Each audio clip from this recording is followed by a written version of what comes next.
अतुल सुभाष ने अपने suicide note में जो लिखा, अपनी आखिरी वीडियो में जो कहा, वो सुनकर आपके रोंगटे खड़े हो जाएंगे। अतुल सुभाष सॉफ्टवेयर इंजीनियर था, अच्छी खासी नौकरी थी, अच्छी खासी सैलरी थी, लेकिन पिछले 3 साल में वाइफ से डिफरेंसेस हुए, बात कोर्ट तक पहुंच गई, दहेज विरोधी कानून के तहत मामला दर्ज हुआ और फिर एक के बाद एक 9 केसेस उसके खिलाफ दर्ज हो गए। अतुल सुभाष को कोर्ट में पेशी के लिए बेंगलुरु से जौनपुर जाना होता था। चक्कर काट काट कर वो परेशान हो गया।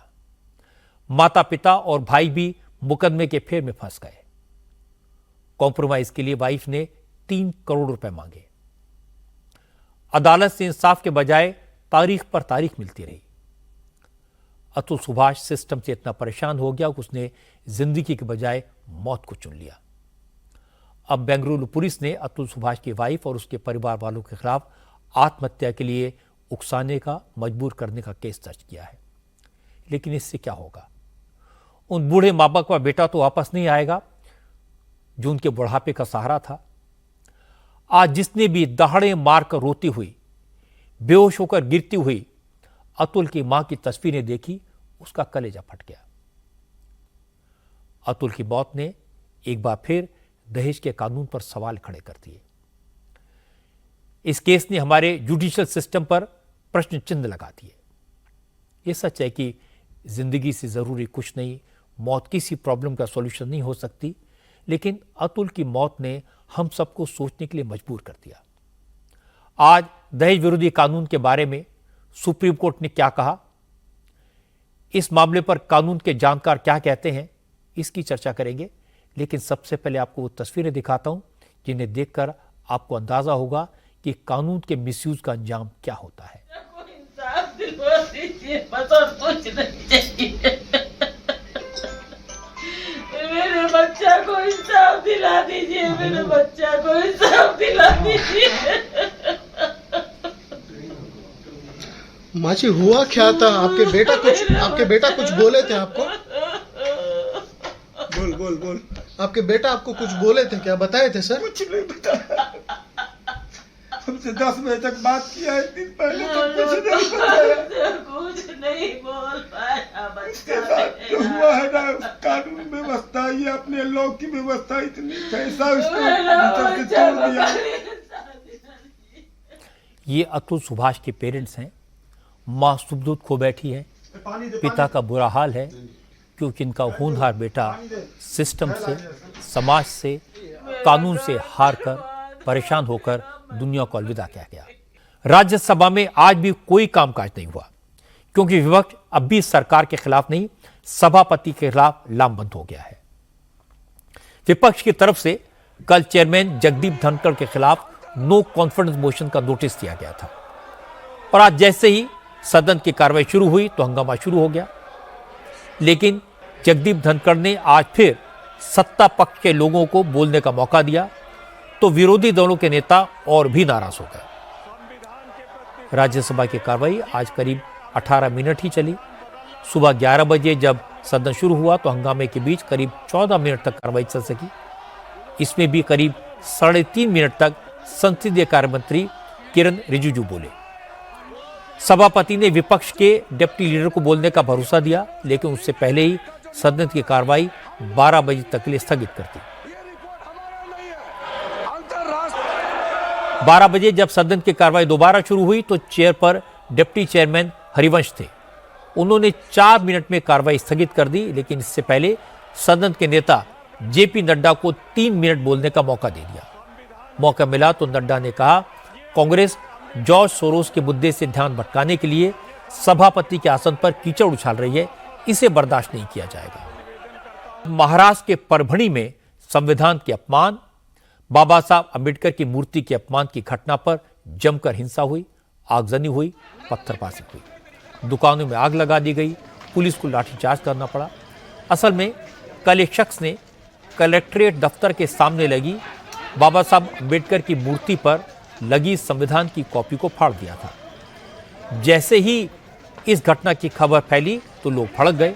हालांकि पुलिस ने तुरंत एक्शन लेते हुए आरोपी को गिरफ्तार कर लिया, लेकिन दलित समाज के लोगों ने इस घटना के विरोध में आज शहर में बंद की कॉल दी। बंद को देखते हुए जगह जगह पर बड़े पैमाने पर पुलिस का डिप्लॉयमेंट भी हुआ। आज सुबह सैकड़ों लोगों की भीड़ अंबेडकर की प्रतिमा के पास जुटी।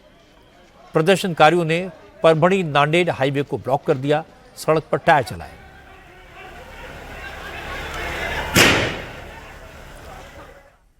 इसके बाद तोड़फोड़ शुरू हो गई। दुकानों पर हमला किया गया, पत्थरबाजी हुई, सड़क पर खड़ी गाड़ियों में आग लगा दी गई। हालात बेकाबू होते देख पुलिस ने टीयर गैस छोड़ी। पुलिस ने वहां मौजूद भीड़ को तितर-बितर किया। पुलिस ने अनाउंसमेंट करके लोगों से अपने घरों में जाने को कहा। हिंसक प्रोटेस्ट को देखते हुए राइट कंट्रोल पुलिस की तैनाती की गई। जिला प्रशासन ने परभणी में बीएनएस की धारा 163 लगा दी है। आज दिल्ली में गैर कानूनी तरीके से रह रहे रोहिंग्या और बांग्लादेशी नागरिकों की वेरिफिकेशन ड्राइव शुरू हो गई। निजामुद्दीन दरगाह के पास रहने वाले एक सोशल एक्टिविस्ट अनवर शाहिद ने लेफ्टिनेंट गवर्नर से मिलकर इसकी मांग की थी। उन्होंने कहा कि दिल्ली में गैर कानूनी तरीके से रहने वाले बांग्लादेशियों के खिलाफ कार्रवाई की जाए और इसके बाद लेफ्टिनेंट गवर्नर ने पुलिस से दिल्ली में रहने वाले बांग्लादेशी घुसपैठियों की पहचान के लिए वेरिफिकेशन ड्राइव चलाने का आदेश दिया। इसीलिए अब वेरिफिकेशन शुरू हुआ। आज कालिंदी कुछ इलाके में झुग्गियां मनाकर रहने वालों से Aadhaar card, PAN card, voter ID card और ड्राइविंग लाइसेंस चेक किए गए। लेकिन बांग्लादेशी घुसपैठियों के खिलाफ एक्शन भी आम आदमी को पसंद नहीं आया। आम आदमी पार्टी के नेता मनीष सिसोदिया ने वेरिफिकेशन ड्राइव को ड्रामा बताया।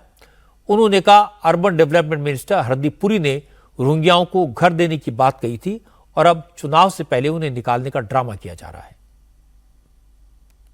भारतीय जनता पार्टी का एक बहुत बड़ा ड्रामा रहता है रोहिंग्याओं को लेकर हमेशा। मैंने सोशल मीडिया के माध्यम से भी और मीडिया के माध्यम से भी सबके सामने रखा कि किस तरह से अमित शाह जी इनको लेकर आए और हरदीप सिंह पुरी जी ने खुद ट्वीट करके बताया था कि वो इनको बसा रहे हैं, यहां पर उनको सुविधाएं दे रहे हैं। और अब चुनाव के समय पे रोहिंग्या चिल्ला रहे हैं, कार्रवाई करने का नाटक कर रहे हैं। बांग्लादेश में कट्टरपंथी लगातार वहां के लोगों को भारत के खिलाफ भड़काने की कोशिश कर रहे हैं, भारत को देख लेने की धमकियां दे रहे हैं। पूर्व प्रधानमंत्री खालिदा जिया की बांग्लादेश नेशनलिस्ट पार्टी के नेताओं ने आज ढाका से एंटी इंडिया मार्च शुरू किया। इस एंटी इंडिया मार्च की शुरुआत ढाका के नया पल्टन इलाके से हुई। ये मार्च ब्राह्मणबरिया, नारायणगंज और भैरव इलाकों से होते हुए बांग्लादेश के अखौड़ा तक पहुंच गया है। बीएनपी ने ऐलान किया कि ये एंटी इंडिया प्रोटेस्ट मार्च त्रिपुरा बॉर्डर तक जाएगा, जहां से भारत की सीमा शुरू होती है। बीएनपी का इल्जाम है कि भारत बांग्लादेश से दोस्ती के बजाय दादागिरी दिखा रहा है, इसे बर्दाश्त नहीं किया जाएगा। 3 दिन पहले बांग्लादेश नेशनलिस्ट पार्टी के वर्कर्स ने ढाका में भारत के हाई कमीशन के सामने भी प्रोटेस्ट किया था और ढाका में भारत के हाई कमिश्नर से मिलकर एक मेमोरेंडम दिया था।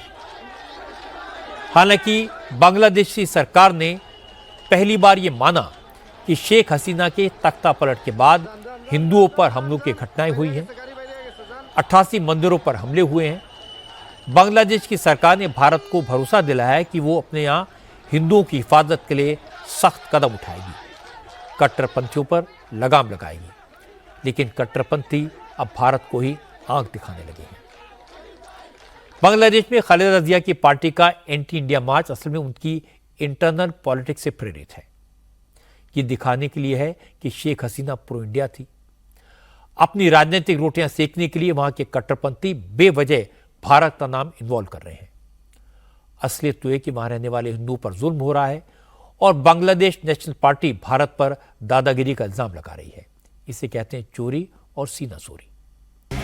बांग्लादेश में कट्टरपंथी लगातार वहां के लोगों को भारत के खिलाफ भड़काने की कोशिश कर रहे हैं, भारत को देख लेने की धमकियां दे रहे हैं। पूर्व प्रधानमंत्री खालिदा जिया की बांग्लादेश नेशनलिस्ट पार्टी के नेताओं ने आज ढाका से एंटी इंडिया मार्च शुरू किया। इस एंटी इंडिया मार्च की शुरुआत ढाका के नया पल्टन इलाके से हुई।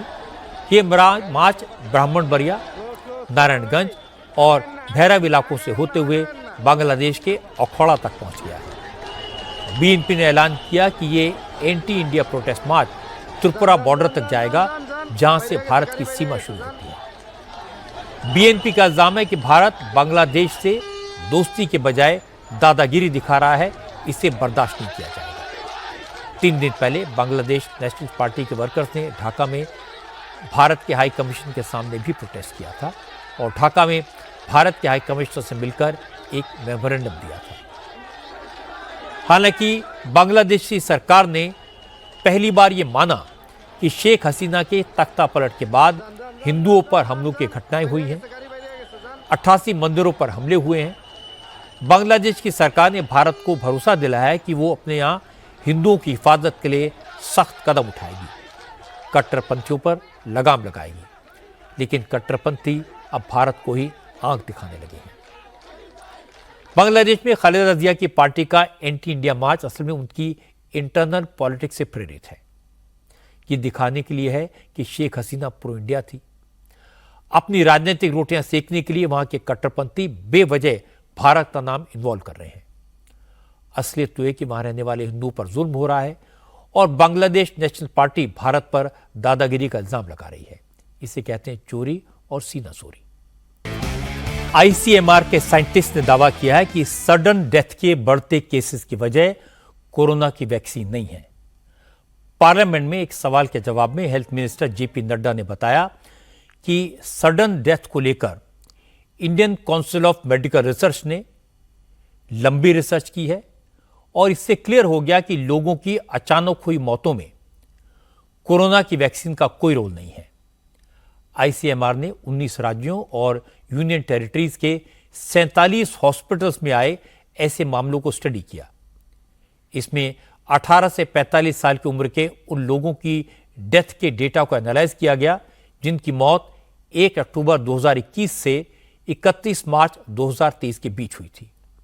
लगभग 729 ऐसे मामलों की स्टडी के बाद आईसीएमआर इस नतीजे पर पहुंचा है कि सडन डेथ के मामलों का कोरोना की वैक्सीन से कोई ताल्लुक नहीं है। रिसर्च के मुताबिक अल्कोहल यानी शराब और ड्रग्स का सेवन, ज्यादा स्मोकिंग, ज्यादा एक्सरसाइज लोगों की मौत की वजह बना। इसके अलावा कोविड इंफेक्शन का भी दिल और दिमाग पर जो असर हुआ वो भी कुछ मामलों में मौत की वजह था। लेकिन कोरोना की वैक्सीन से सडन डेथ के मामलों का कोई संबंध नहीं पाया गया। असल में जब से लोगों ने टीवी पर देखा कि कितने लोग शादी में डांस करते करते गिरकर मर गए, किसी को जिम में हार्ट अटैक आया तो कोई सड़क पर चलते चलते गिर गया, तो लोगों के मन में सवाल उठा, आखिर इसकी वजह क्या है। कुछ लोगों में धारणा बनी कि कोविड के दौरान जो वैक्सीन लगी उसके कारण यह हुआ। हालांकि वैक्सीन तो 102 करोड़ लोगों को लगी थी, 95 करोड़ लोगों को तो फुल वैक्सीन लगी।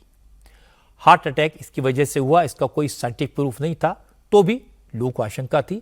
अच्छा हुआ आईसीएमआर ने इन केसेस की स्टडी की और यह कंफर्म किया इस तरह अचानक मौत के मामलों का कोरोना की वैक्सीन से कोई लेना देना नहीं है।